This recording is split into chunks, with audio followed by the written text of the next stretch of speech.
사랑하는 성도 여러분, 오늘은 이렇게 여호수아 5장을 읽고 하나님 앞에서 다시 공부하도록 하겠습니다. 하나님께서 여러분과 함께하는 그런 귀한 시간이 되기 바랍니다. 다시 기도하겠습니다. 하나님 고맙습니다. 오늘 우리에게 귀한 날, 귀한 시간 주셔서 감사합니다. 오늘 여호수아 5장을 통해서 하나님과 만나고 대화하고 하나님의 일하시고 역사하시는 그 손길을 우리의 삶 속에서 체험하고 체득할 수 있는 시간이 되게 해 주옵소서. 성령님이여 이 말씀을 읽을 때 우리에게 깨달음을 주시고 우리 속에서 믿음의 결단과 믿음의 열정이 솟아오도록 도와주시옵소서. 예수님 이름으로 기도합니다. 아멘. 여호수아서 5장 1절로 15절 말씀을 제가 봉독하겠습니다. 구약성경 324면에 있습니다. 요단 서쪽의 아모리 사람들의 모든 왕들과 해변의 가나안 사람들의 모든 왕들이 여호와께서 요단물을 이스라엘 자손 앞에서 말리시고 우리를 건너게 하셨음을 듣고 마음이 녹았고 이스라엘 자손들 때문에 정신을 잃었더라. 그때 여호와께서 여호수아에게 이르시되 너는 부싯돌로 칼을 만들어 이스라엘 자손들에게 다시 할례를 행하라 하시매 여호수아가 부싯돌로 칼을 만들어 할례산에서 이스라엘 자손들에게 할례를 행하니라. 여호수아가 할례를 시행한 까닭은 이것이니 애굽에서 나온 모든 백성 중 남자 곧 모든 군사는 애굽에서 나온 후 광야에서 죽었는데 그 나은 백성은 다 할례를 받았으나 다만 애굽에서 나온 후 광야 길에서 난 자는 할례를 받지 못하였습니다. 이스라엘 자손들이 여호와의 음성을 청종하지 아니하므로 여호와께서 그들에게 대하여 맹세하사 그들의 조상들에게 맹세하여 우리에게 주리라고 하신 땅 곧 젖과 꿀이 흐르는 땅을 그들이 보지 못하게 하리라 하시매 애굽에서 나온 족속 곧 군사들이 다 멸절하기까지 40년 동안을 광야에서 헤매었더니 그들의 대를 잇게 하신 이 자손에게 여호수아가 할례를 행하였으니 길에서는 그들에게 할례를 행하지 못하였으므로 할례 없는 자가 되었음이었더라. 또 그 모든 백성에게 할례 행하기를 마침에 백성이 진중 각 처소에 머물며 낫기를 기다릴 때에 여호와께서 여호수아에게 이르시되 내가 오늘 애굽의 수치를 너희에게서 떠나가게 하였다 하셨으므로 그곳 이름을 오늘까지 길갈이라 하느니라. 또 이스라엘 자손들이 길갈에 진쳤고 그달 14일 저녁에는 여리고 평지에서 유월절을 지켰으며 유월절 이튿날에 그 땅의 소산물을 먹되 그날에 무교봉과 볶은 곡식을 먹었더라. 또 그 땅의 소산물을 먹는 다음 날 만나가 그쳤으니 이스라엘 사람들이 다시는 만나를 얻지 못하였고 그해 가나안 땅의 소출을 먹었더라. 여호수아가 여리고 가까이 이르렀을 때에 눈을 들어 본즉 한 사람이 칼을 빼어 손에 들고 마주 서 있는지라.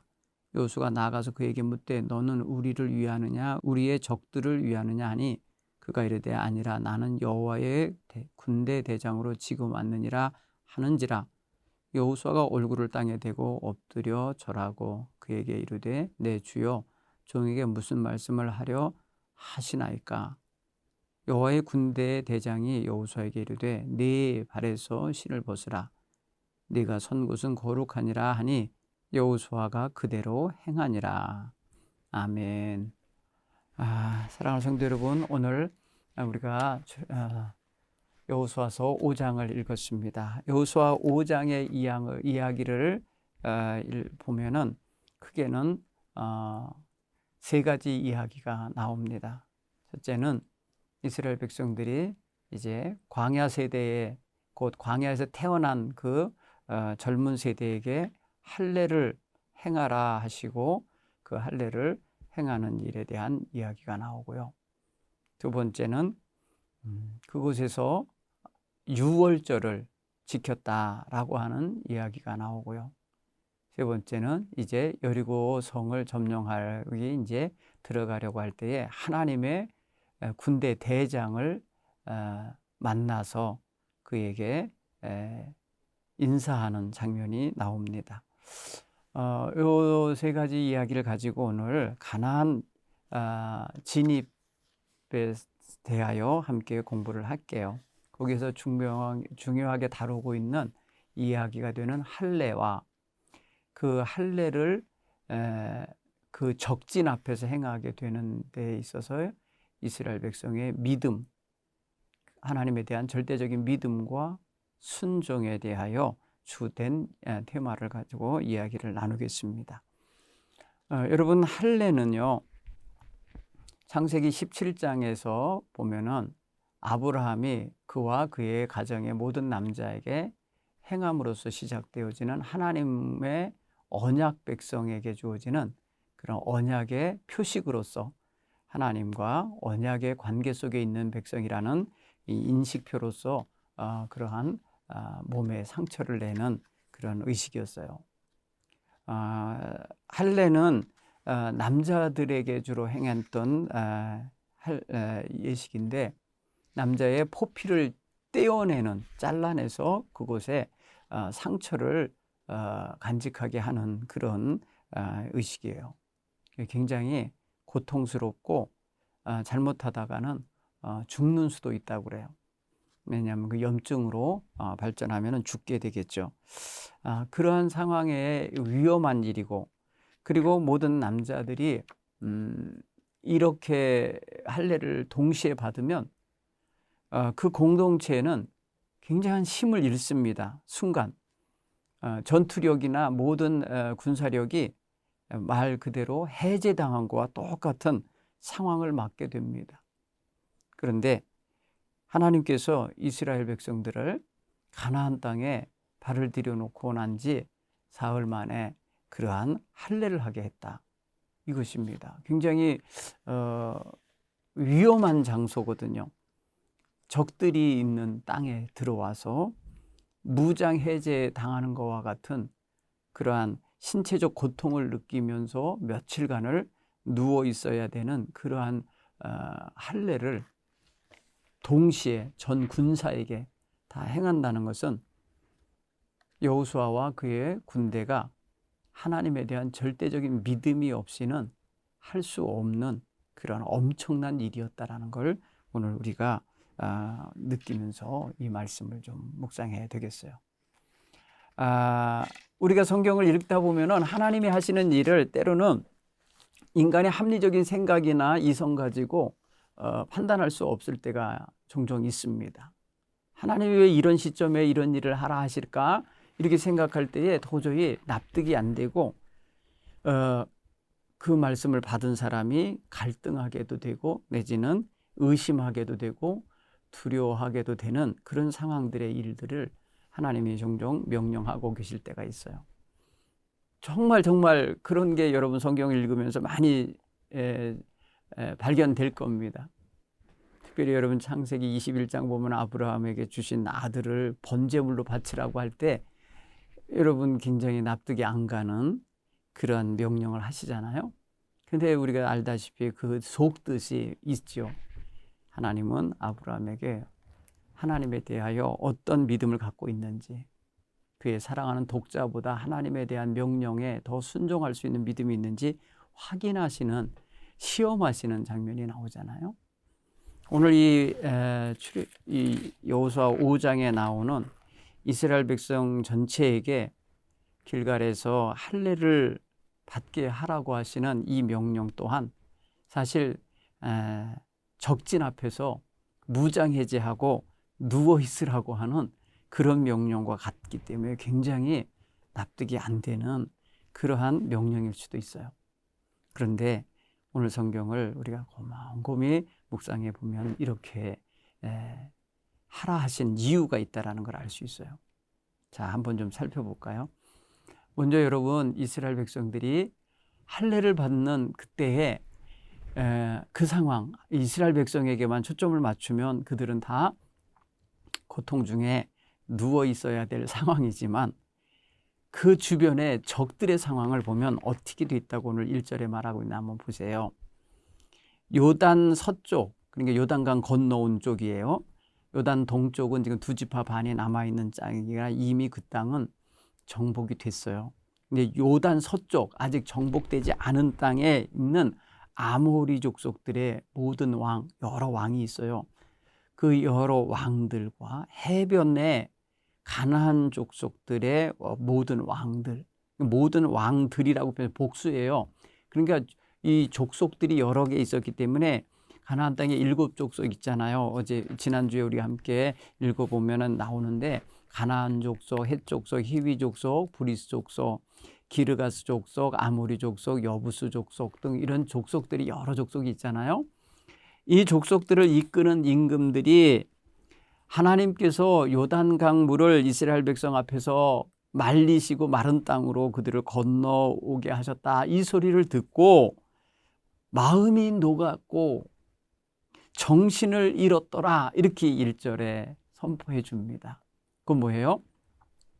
이스라엘 백성을 위협하고 대적하며 쳐들어오지 못하는 상황이 벌어지고 있는 거예요. 그들에겐 이미 전투력도 내지는 정신력도 다 무너진 거예요. 그렇게 되어져 있는 그런 상황에서 여호와께서 여호수아에게 명해서 이스라엘 백성들에게 할례를 행하라라고 하신 거예요.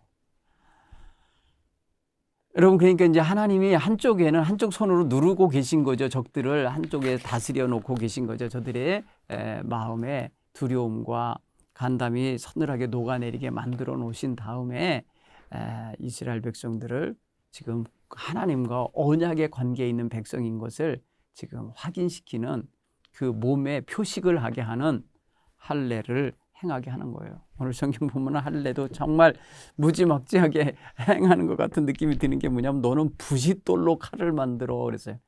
여러분 당시에 여러분 우리 같이 철제에 아주 잘 드는 칼, 수술칼 같은 게 없었죠.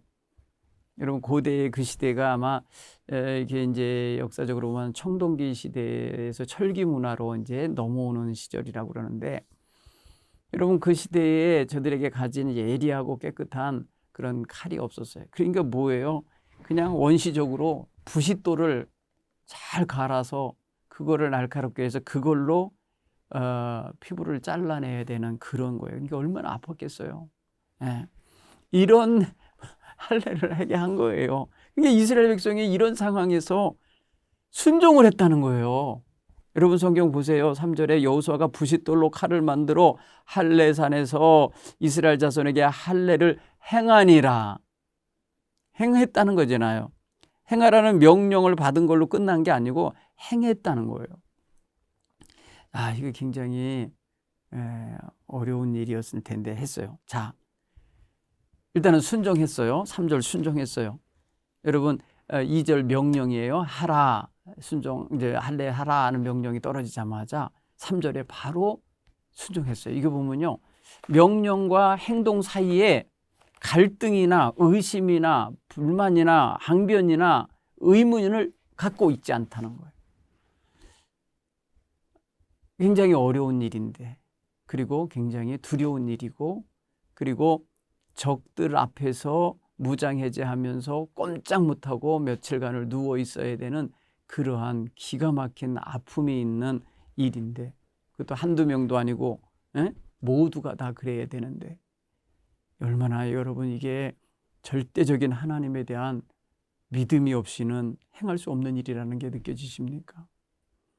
여러분 이거 요즘 같은 의학과 소독과 어떤 기술이 있는 상황에서 잘 꿰매고 막 이래갖고 하는 그런 수술도 아파갖고 꼼짝 못하는 법인데 그리고 또 그 부위가 남자의 성기를 끝을 자르는 거기 때문에 얼마나 아프겠어요. 그 피부를 꼼짝 못해 걷지도 못하고 활동 못합니다.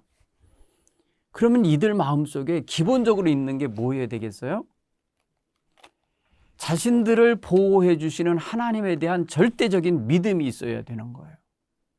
우리가 이것을 회복하고 정상 생활할 때까지 우리가 꼼짝 못하고 있을 동안에 적들이 오지 못하도록 온다 하여도 막아주실 하나님의 보호의 손길과 인도하심을 절대적으로 믿는 이런 자세가 있어야만 됐던 거죠. 여러분 여기에 이 순종이 이루어지기에 여러분 그냥 간단하게 그냥 뭐 알았어요 하죠 뭐 이렇게 한 게 아닐 거라는 거예요. 그러니까 엄청난 믿음의 뿌리가 저들에게 든든히 서 있지 않으면 할 수 없었던 일이었을 것이다. 여러분 우리가 살면서 삶에 적용하다면은 이 말씀을 적용해 보면 정말 목숨이 위태로운 상황, 적과 맞대면하고 있는 그런 상황에서 자기에게 힘을 빼고 자기의 모든 것들을 무장해제하는 것 같은 그런 명령이 주어질 때에 우리는 정말 아무 의심 없이 두려움 없이 이렇게 순종할 수 있을까? 여러분 이 부분을 우리가 좀 여호수아서 이 5장 2절 3절의 이 두 기절을 가지고 한번 실험해 보면 엄청난 절대적인 믿음이 필요하구나. 하나님에 대한 절대적인 신뢰와 그런 의지하는 마음이 없고서는 할 수 없겠구나라는 것을 깨닫게 될 겁니다. 자, 그렇다면은 우리가 살면서 이것 아니면 안 됩니다. 이거는 도저히 못 내놓겠습니다 하면서 우리가 챙기고 버티고 할 만한 것들을 하나님께서 요구하실 때 여러분 어떻게 하시겠어요? 이런 절대적인 보호와 인도하심에 대한 믿음 없으면 못하는 거죠. 평생 못하는 사람 많아요. 하나님의 뜻을 알면서도 못하고 하나님이 필요로 하여서 주께서 쓰시겠다 하시면서 요청하실 때에 응답 못할 때가 많이 있어요. 나는 네 재능이 필요하다. 나는 네 시간이 필요하다. 나는 너의 섬김과 봉사의 손길이 필요하다. 나는 너의 물질이 필요하다. 이러면서 하나님께서 요구하실 때 우리가 너무 많은 생각을 하고 계산을 하고 두려워하고 염려를 해서 순종 못할 때가 많아요. 여러분 이스라엘 백성들은 지금 적진에 들어와 있는 거예요. 적의 성 앞에 와서 있는 거예요. 초미의 관심이 적들과 대결하고 싸우는 데 있어야 될 그런 시점인데 거기서 완전히 자기를 꼼짝 못하게 만드는 할례를 받는다. 그것도 모든 군사가 다 그래야 된다. 여러분 이렇게 할 때에 여호수아가 정말 갈등 없이 의문 없이 항변 없이 믿음으로 이렇게 행하는 것에서 우리가 여호수아의 큰 믿음의 리더십도 배워야 되겠고요. 그리고 거기에 순종하며 따르는 백성들의 믿음과 절대적인 신뢰도 우리가 배워야 되리라 믿습니다. 여러분도 두 번째 우리가 생각해야 될 일이 있어요. 하나님은 왜 그러면 그런 어려운 상황, 위기 상황, 그런 전눈이 감도는 그런 촉박한 상황에서 왜 할례를 하시게 할까?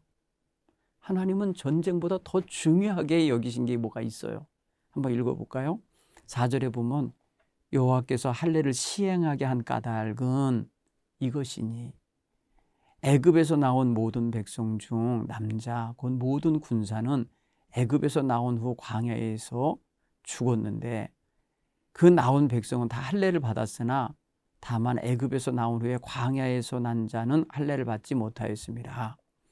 이스라엘 자손들이 여호와의 음성을 청종하지 아니하므로 여호와께서 그들에게 대하여 맹세하사 그들의 조상들에게 맹세하여 우리에게 주리라고 하신 땅 곧 젖과 꿀이 흐르는 땅을 그들이 보지 못하게 하리라 하심에 애굽에서 나온 족속 곧 군사들이 다 멸절하기까지 40년을 광야에서 헤매었더니 이런 말씀이 이어져요.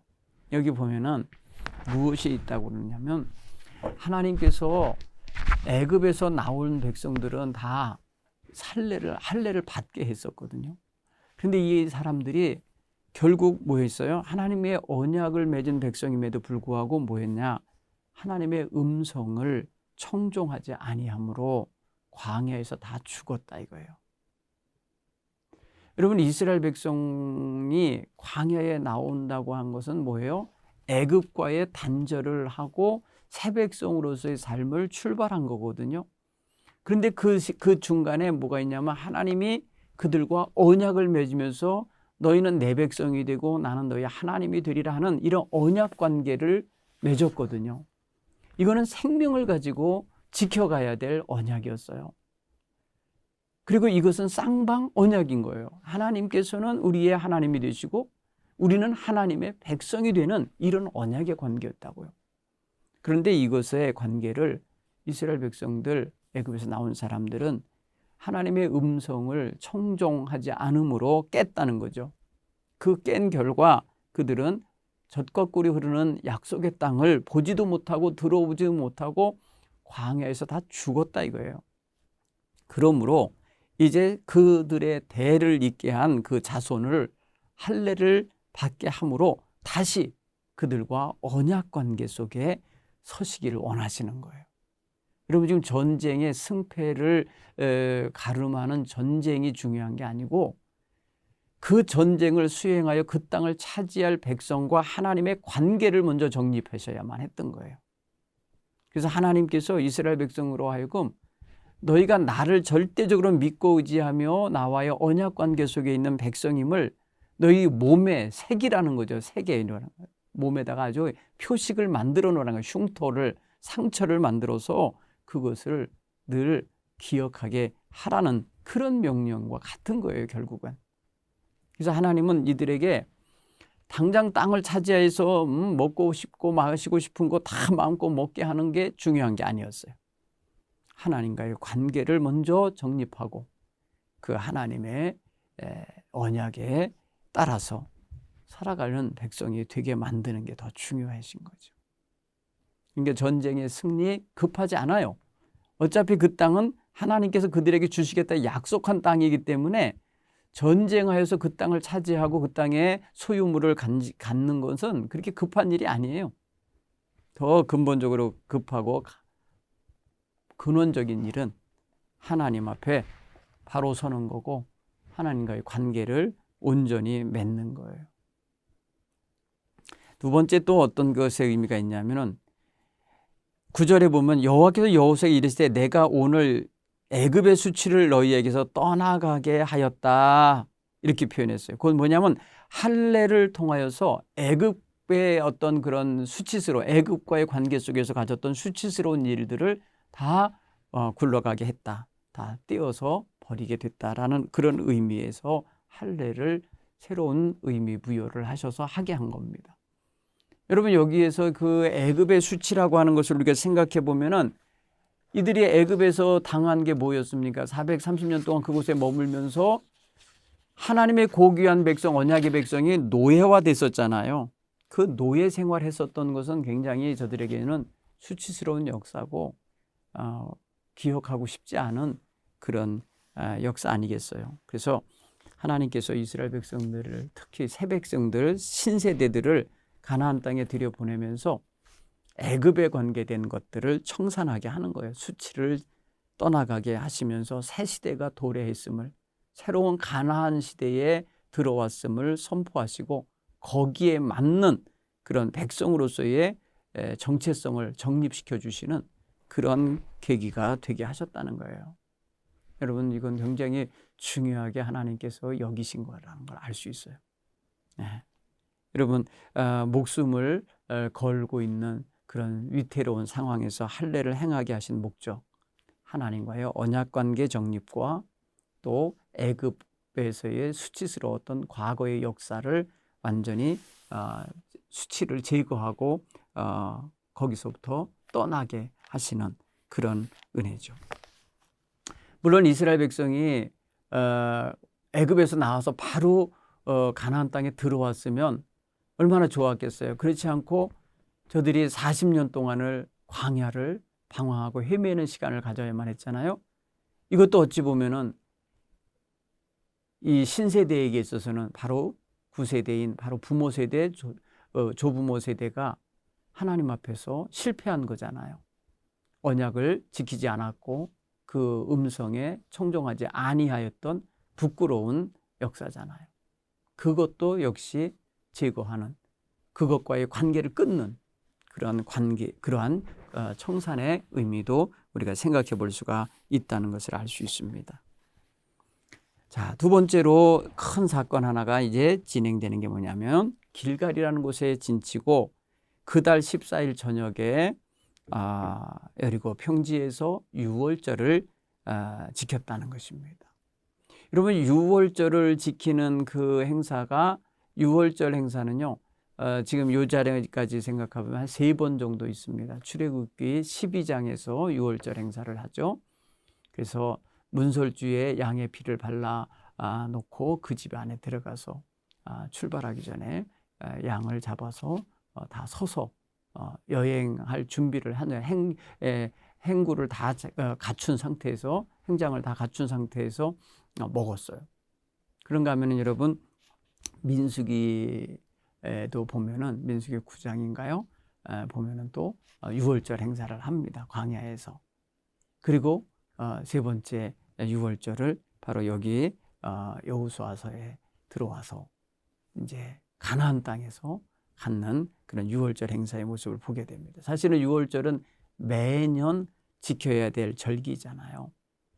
그런데 매년 지킬 여건이 안 됐던 거예요. 광야 생활하는 동안에는. 그 법을 주시던 날 저들이 또 지킨 거죠.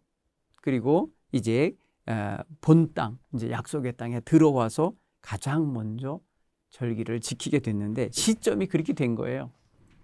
시점이. 저들이 광야를 거치고 가나안 땅에 들어와서 진입하여 이른 그 때가, 계절이, 그리고 그 시점이 유월절 하는 때가 됐다. 그 달 14일이라. 그러니까 여러분, 보통 첫 달 14일이 우리에게는 이제 정월 대보름 준비하는 날이잖아요.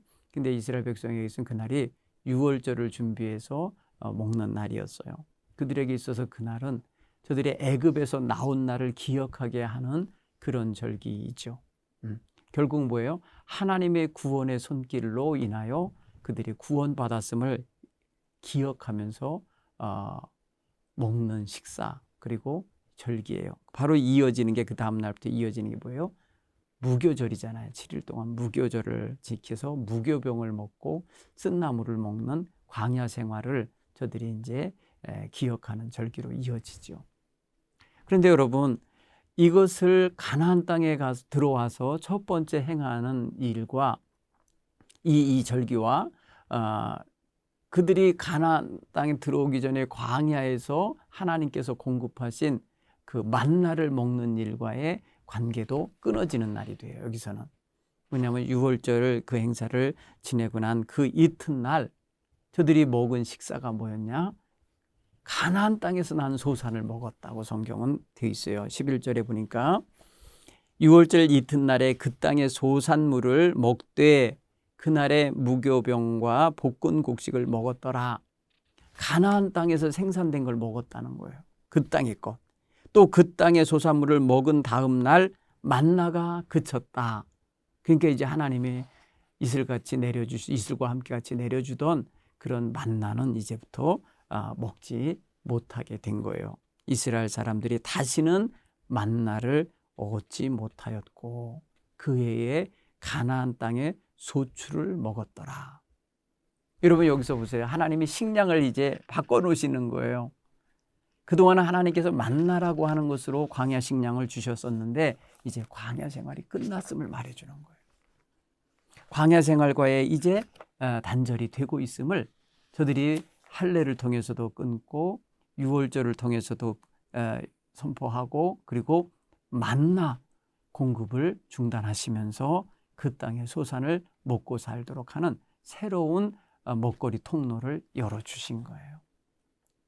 사실 만나는 저들이 애굽에서 출발해서 가나안으로 오는 과정 속에서 먹는 임시적 식량이었죠. 양식이었죠.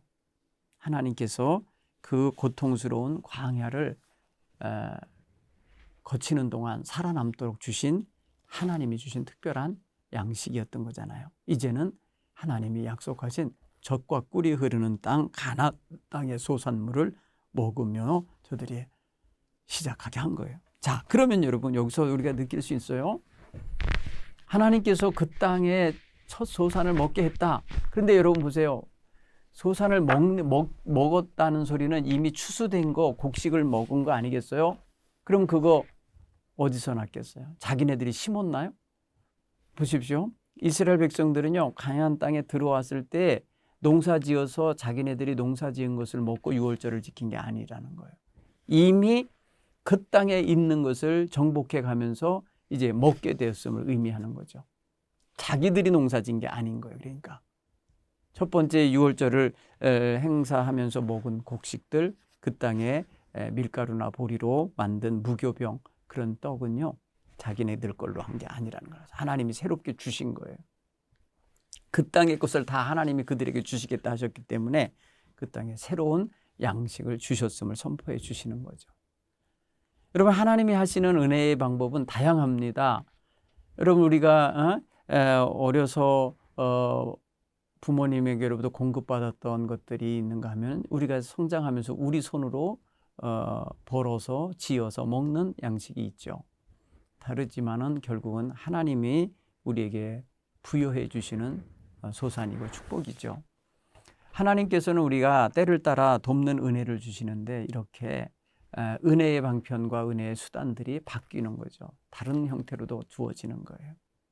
그래서 우리가 오늘의 것이 정돈된다 해서 두려울 것이 아니라 새 것을 허락하시고 새로운 은혜의 소산을 주실 것을 믿는 믿음을 또 가지셔야 되겠습니다.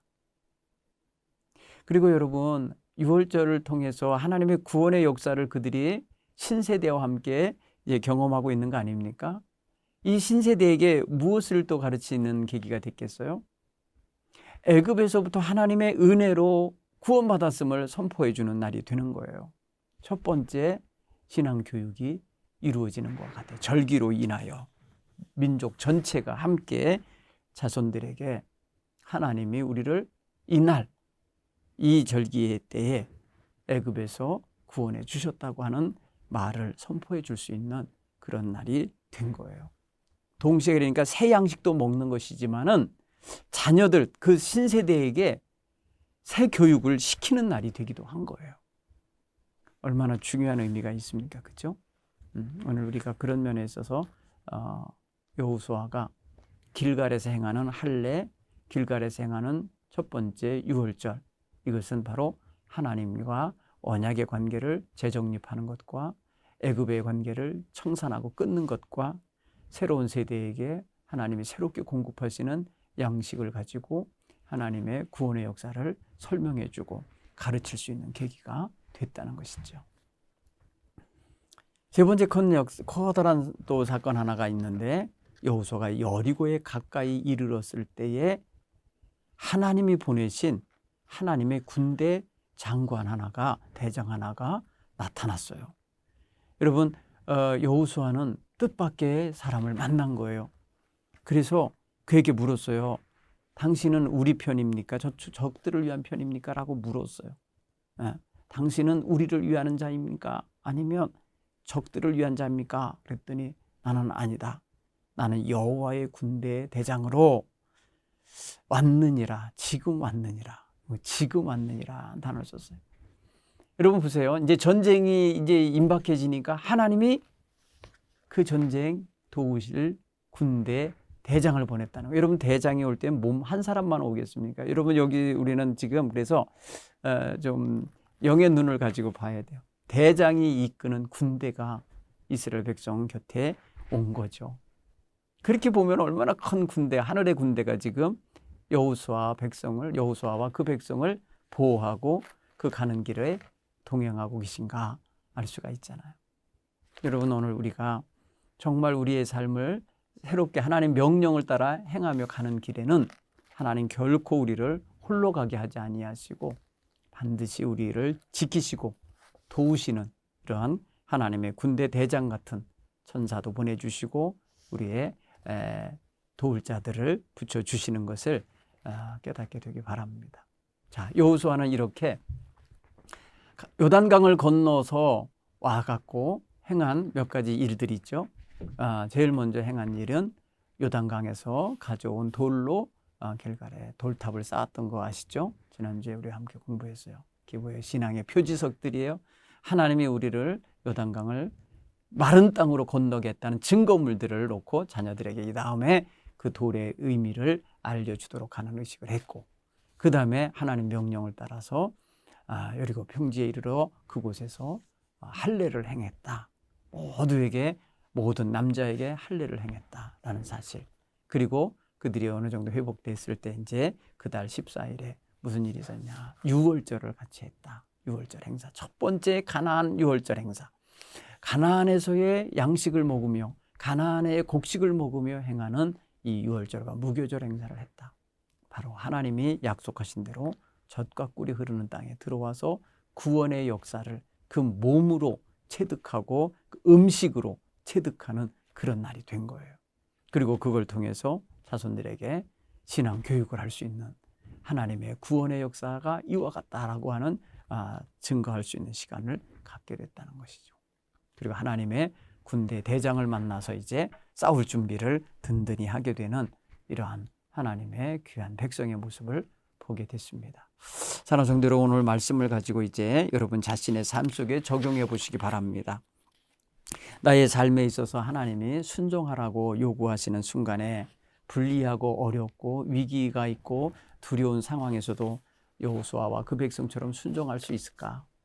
적들 앞에서 할례를 받은 이들 백성의 절대적인 신뢰와 믿음과 순종의 자세를 우리가 우리의 삶에 적용할 때 우리는 어떠한 상황에서도 순종하고 믿음으로 따를 수 있는 이런 신앙인으로 준비되어 있나 점검해 보시기 바랍니다. 하나님은 분명히 우리의 생각보다 우리의 어떤 마음의 계획이나 이런 염려하는 것보다 더 놀라운 것을 준비하고 계시고 또 인도해 주실 것입니다. 여러분의 삶에 그런 믿음의 결단력이 있기를 바랍니다. 또한 여러분, 하나가 끊어지면 하나를 열어주신다, 연결해 주신다라는 하나님의 새로운 은혜의 손길이 있음을 믿는 그런 믿음으로 여러분의 삶을 한번 좀 이렇게 여유 있게 좀 돌아보시기 바랍니다. 지금까지 살아온 게 하나님의 은혜 없이는 살아올 수가 없었듯이 하나님은 매 순간마다 필요한 것, 그때그때 필요한 사람, 필요한 기회 주시면서 우리를 이끌어 오셨어요. 그러므로 하나님의 은혜가 나의 어린 시절의 은혜는 어떤 건가? 나의 청소년기의 은혜는 어떤 것으로 왔나? 그리고 나의 청년기, 청장년기에는 어떤 은혜 속에서 지금 살아가고 있고 또 살아왔나? 그리고 지금 장년기, 중장년기를 살면서 어떤 마음가짐 갖도록 하나님이 은혜를 주고 계신가? 그리고 나의 노년에는 지금 하나님이 어떤 은혜로 지금 위로받으며 살게 하고 계신가? 한번 때마다 주시는 은혜를 한번 생각해 보시길 바랍니다. 특별히 우리의 삶 속에 이제 여러 가지 상황, 생각 못한, 예상 못한 그런 상황들이 벌어질 때에 낙담하지 아니하고 담대하게 하나님의 은혜를 믿고 바라며 살아갈 수 있는 비결은 무엇일까 생각해 보시기 바랍니다. 오늘 우리가 이 말씀을 통해서 여러 가지 생각할 기회를 가졌습니다. 여러분, 한 주간도 말씀 묵상하시면서 여호수아와 그 당시의 백성들이 하나님 앞에 순종하는 믿음으로 행했던 것을 생각하면서 자신도 거기에 맞춰 보시기 바랍니다. 감사합니다. 다음 주에 뵙겠습니다.